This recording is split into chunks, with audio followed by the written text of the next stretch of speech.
Bismillahirrahmanirrahim. Assalamualaikum warahmatullahi wabarakatuh. Alhamdulillah kita bisa berjumpa lagi pada mata pelajaran akuntansi dasar. Semoga kita semua selalu diberi kesehatan dan keselamatan oleh Allah Subhanahu wa taala. Amin. Amin ya rabbal alamin. Baik, pada pekan lalu kalian telah mempelajari materi tentang bidang spesialisasi dan profesi akuntansi. Semoga materi pekan lalu kalian tetap ingat dan bisa kalian pahami ya tentang apa-apa saja itu bidang-bidang spesialisasi akuntansi, kemudian profesi-profesi dalam bidang akuntansi, dan yang terakhir adalah kode etik seorang akuntan itu apa. Nah, untuk materi kali ini kalian akan mempelajari tentang badan usaha. Nah, untuk materi badan usaha sendiri itu ada dua yang harus kalian pahami, yaitu yang pertama apa itu badan usaha. Kemudian yang kedua, kalian harus tahu jenis-jenis dan bentuk-bentuk badan usaha.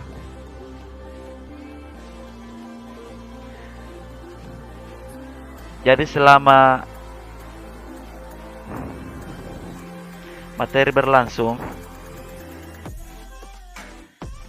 tetap fokus dan perhatikan setiap tampilan yang ada di layar kalian. Langsung saja kita masuk ke bagian pertama.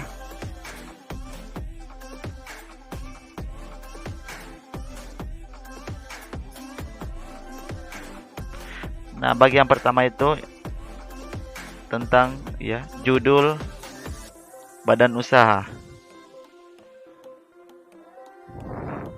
Nah, sebelum kita masuk ke materi, ada sedikit penjelasan tentang pendidik. Ya, jadi kalian sudah tentunya tahu ya nama saya, kemudian guru apa, ya. Nah, kemudian sekolah kita SMK Negeri 1 Pangkep. Kita lanjut. Nah, ini adalah peta konsep yang kalian akan pelajari, ya. Yaitu ada pengertian badan usaha, kemudian jenis-jenis badan usaha, ada BUMN, ada BUMS, ada BUMD, dan yang terakhir adalah manfaat badan usaha bagi negara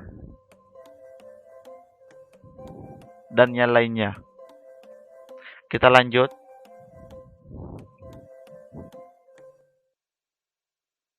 Nah, kita masuk di pengertian badan usaha.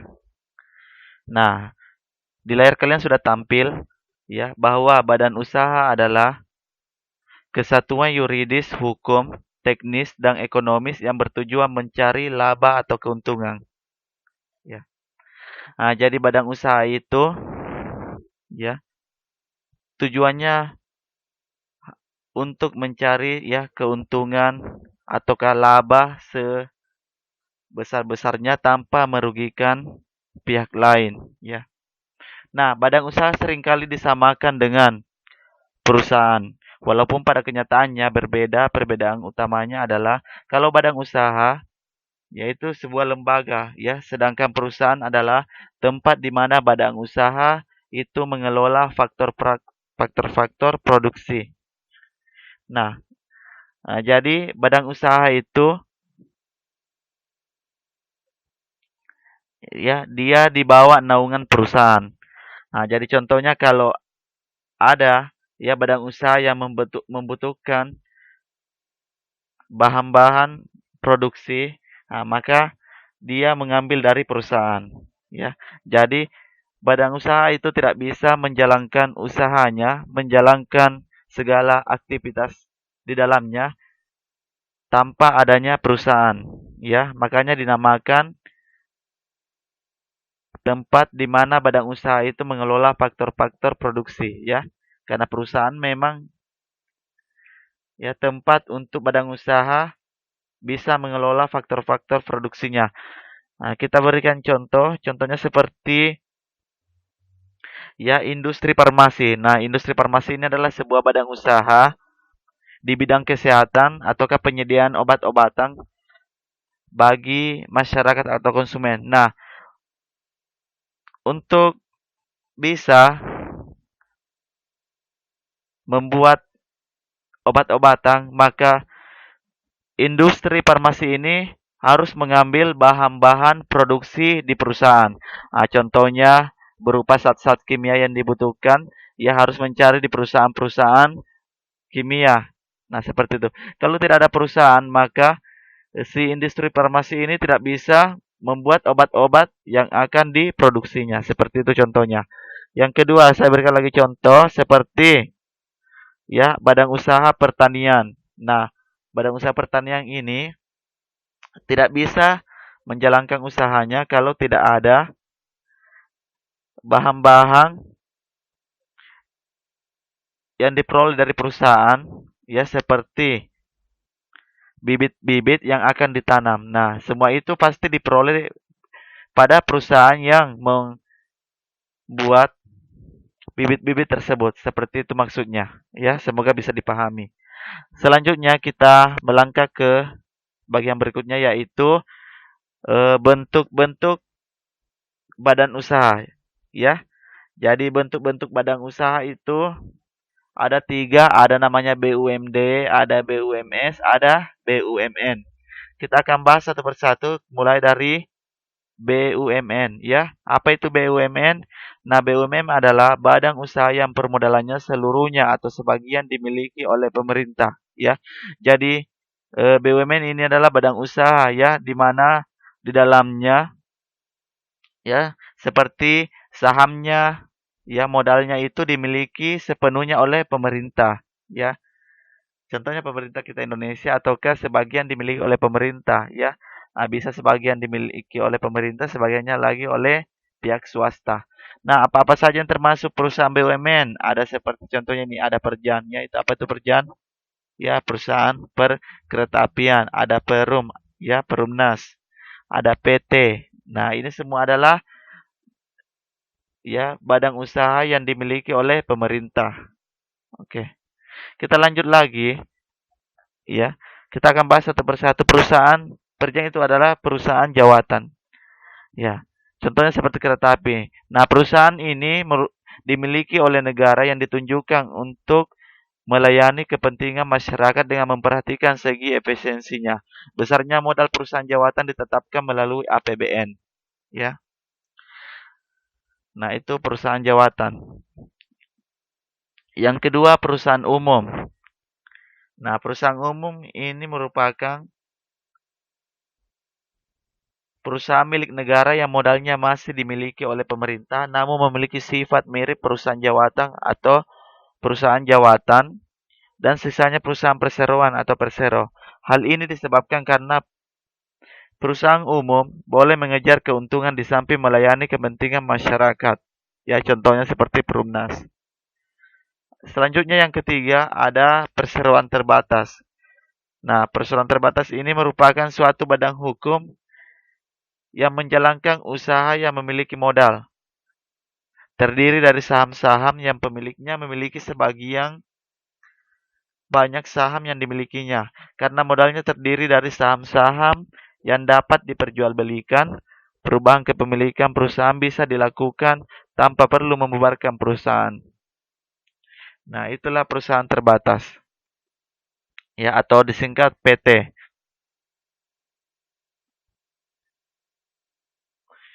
Nah, kita lanjut lagi. Perusahaan jenis yang kedua yaitu ada BUMS. Ya, BUMS itu singkatan dari Badan Usaha Milik Swasta. Nah, contohnya seperti ini ya, didirikan dan dimodali oleh seseorang atau sekelompok orang, seluruh modalnya berasal dari pihak swasta. Berdasarkan Undang-Undang Dasar 1945, Pasal 33, mengelola sumber daya ekonomi yang bersifat tidak vital dan strategis, atau yang tidak menguasai hajat hidup orang banyak.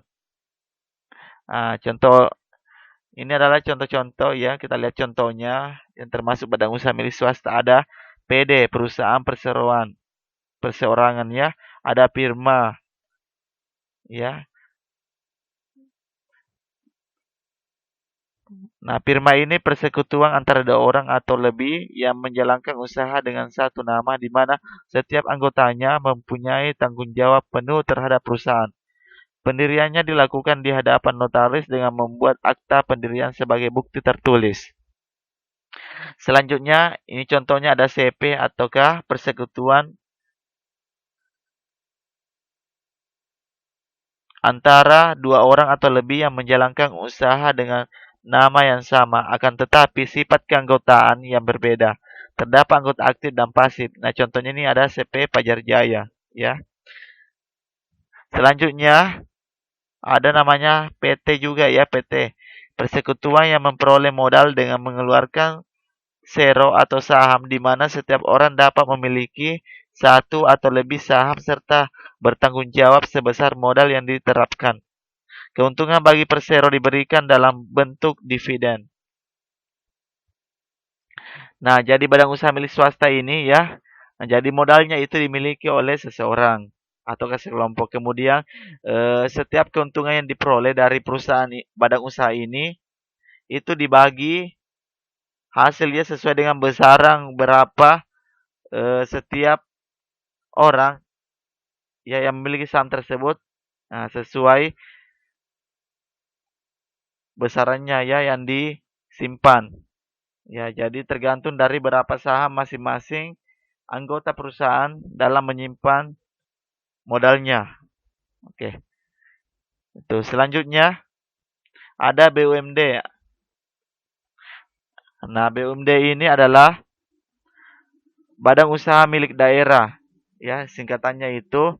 Nah, di mana ini merupakan badan usaha yang didirikan oleh pemerintah daerah untuk meningkatkan dan mengembangkan perekonomian daerah. Ya. Nah, ini contohnya ada badan usaha milik daerah.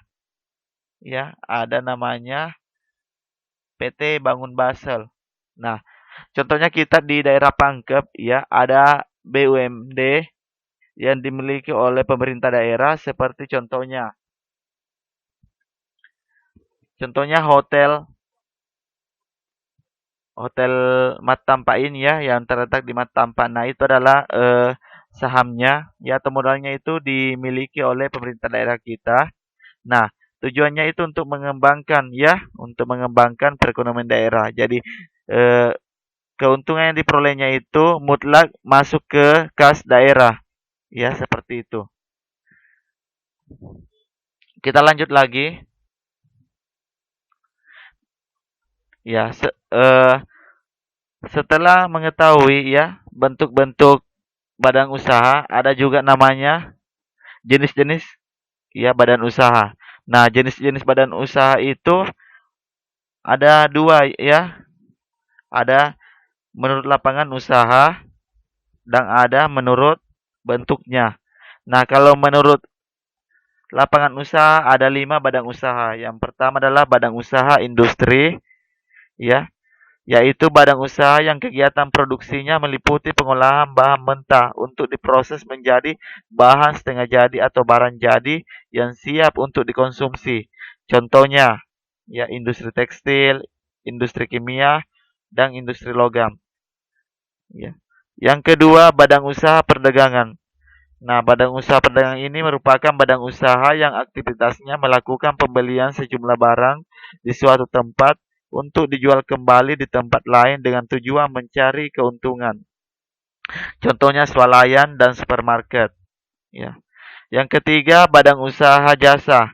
Nah, badan usaha jasa ini merupakan badan usaha yang kegiatannya bergerak di bidang pelayanan jasa atau pemberian jasa kepada konsumen. Contohnya salon, ya, ban, dan asuransi, ya. Dan masih banyak lagi yang lainnya. Selanjutnya yang keempat, badan usaha ekstraktif. Nah, ini merupakan badan usaha yang bergerak dalam usaha mengelola bahan-bahan yang terkandung di alam sehingga dapat memenuhi kebutuhan manusia. Contohnya, ya pertambangan, ya, dan perusahaan-perusahaan pembuatan garam seperti itu. Yang terakhir, ya, menurut lapangan usaha itu yang terakhir adalah badan usaha agraris. Nah, merupakan badan usaha yang kegiatannya dengan memanfaatkan bantuan alam atau segala kegiatan yang berkaitan dengan pertanian. Nah, contohnya seperti perkebunan, ya, pertanian, ya, perikanan darat dan lain-lain. Itu. Nah, itulah jenis-jenis badan usaha berdasarkan lapangan usaha. Ada 5 tadi ya. Selanjutnya yang kedua, badan usaha menurut bentuknya. Nah, kalau menurut bentuknya ini sudah disebutkan tadi seperti ya BUMD, BUMS dan BUMN. Selanjutnya, kita melangkah ke manfaat badan usaha. Ya, manfaat badan usaha itu ada 6, ya. Yang pertama, sebagai penghasil produk, barang dan jasa yang dibutuhkan oleh masyarakat maupun negara. Ya, jadi badan usaha ini ya mengelola ya bahan-bahan itu kemudian memproduksinya menjadi sebuah produk ya kemudian dijual kepada masyarakat maupun negara. Nah, itu yang pertama. Yang kedua, sebagai penyedia lapangan kerja bagi masyarakat sehingga membantu menekan pengangguran ya. Nah, tentunya kalau ada badan usaha di daerah kita ataukah dimanapun itu tujuannya adalah eh, untuk mengambil tenaga kerja dari luar ya kemudian dipekerjakan di badan usaha tersebut. Nah, sehingga bisa mengurangi pengangguran. Selanjutnya yang ketiga, sebagai sumber pendapatan bagi masyarakat maupun negara. Ya, jadi setiap badan usaha yang ada, ya baik di daerah, di pusat maupun di mana saja. Nah, tujuannya itu ya sebagai sumber pendapatan. Ya, artinya kalau ada keuntungan dari badan usaha tersebut, maka akan diberikan kepada masing-masing anggotanya, ya masing-masing karyawannya. Kemudian sisanya dibayarkan pajak kepada negara. Nah, itu. Fungsi yang keempat yaitu sebagai pendukung dunia pendidikan. Ya, baik sebagai donatur maupun sebagai ajang pembelajaran siswa atau mahasiswa. Ya, contohnya seperti kita di SMK. Nah, SMK itu ada namanya PKL, ya, praktek kerja lapangan. Nah, biasanya sekolah SMK itu ya menjalin kerjasama antara pihak sekolah dengan pihak industri dalam hal PKL. Ya, contohnya kalau ada siswa kita ya yang ingin melakukan praktek kerja lapangan maka segera menghubungi industri-industri yang sudah diadakan kerjasama dengan sekolah kita. Ya, contohnya seperti itu. Maka setelah melakukan pelatihan ya ataukah praktek kerja maka diharapkan setiap siswa atau mahasiswa dapat memperoleh pengetahuan skill ya yang bisa diterapkan nantinya pada saat mereka bekerja. Nah, selanjutnya peran badan usaha berikutnya yaitu sebagai pendukung pembangunan ekonomi nasional dan sebagai alat pemerintah untuk menjaga stabilitas perekonomian nasional ya. Nah, jadi setiap eh, keuntungan badan usaha nah itu tentunya masuk ke dalam kas perusahaan melalui bentuk pajak. Nah, pajak ini digunakan untuk pembangunan apa-apa saja yang dibutuhkan oleh daerah kita. Nah, itu bisa pajak itu digunakan untuk itu. Nah, kemudian supaya perekonomian negara kita stabil ya. Nah, tentunya semakin banyak pendapatan yang diperoleh, semakin besar juga pajak yang akan diberikan ke pemerintah dan bisa berguna untuk pengembangan perekonomian kita. Yang terakhir yaitu sebagai media pendukung perluasan wilayah perkotaan. Nah, tujuan daripada adanya badan usaha ini ya untuk mendukung setiap proyek-proyek ya yang ada di daerah kita dengan tujuan untuk memperluas ya wilayah-wilayah yang belum dijangkau oleh pembangunan. Nah, dengan adanya badan usaha ini, maka otomatis bisa ya mengembangkan wilayah-wilayah yang tadinya masih kosong bisa dikembangkan dan diperluas ya menjadi wilayah perkotaan yang bagus untuk dikunjungi oleh para wisatawan yang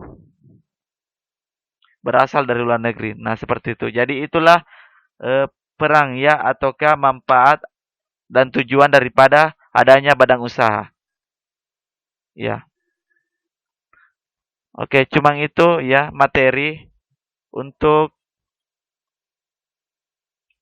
badan usaha. Nah, semoga apa yang saya sampaikan tadi bisa berguna dan memberikan manfaat untuk kalian. Kalaupun ada materi yang kurang dipahami, ya bisa dipertanyakan di bagian komentar.